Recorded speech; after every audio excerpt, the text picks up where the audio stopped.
This final approach is inspired by Rhonda Blair's article, Cognitive Neuroscience and Acting, Imagination, Conceptual Blending, and Empathy.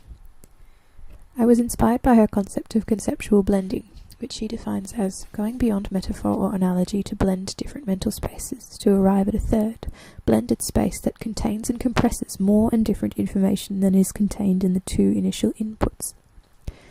She also notes that creativity thrives in the blend, that blending two images, words, concepts, ideas, creates a creatively rich environment for actors and directors.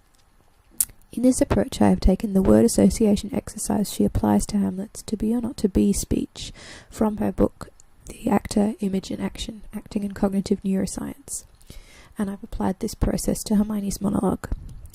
I then performed the monologue while using my imagination to create these images at the specific times when they were required. For example, I associated the words "mine integrity being counted falsehood" with the image of a white stone statue being painted black. I took inspiration from the play to develop these images as well.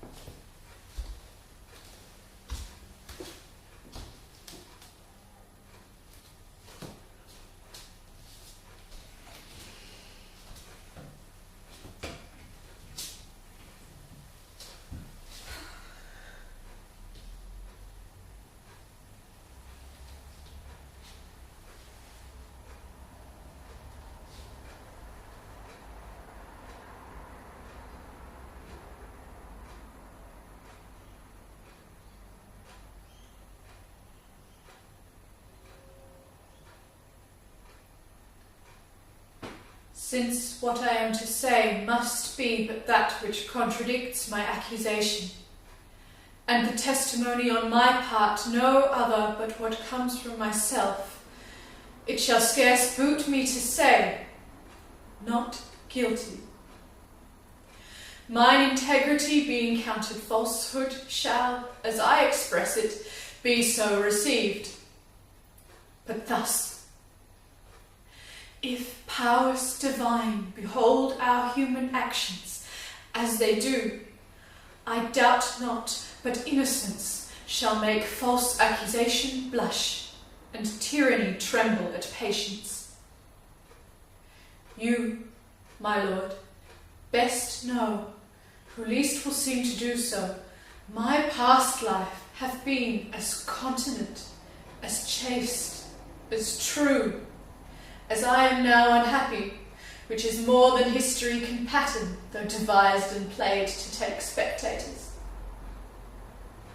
For behold me, a fellow of the royal bed, which owe a moiety of the throne, a great king's daughter, the mother to a hopeful prince, here standing to prate and talk of life and honour for who please to come and hear.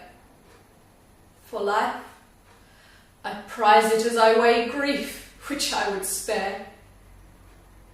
For honour, 'tis a derivative from me to mine, and only that I stand for. I appeal to your own conscience, sir. Before Polixenes came to your court, how I was in your grace, how merited to be so. Since he came, with what encounter so uncurrent I have strained to appear thus. If one jot beyond the bound of honour, or in act or will that way inclining, hardened be the hearts of all who hear me, and my nearest of kin cry fire upon my grave.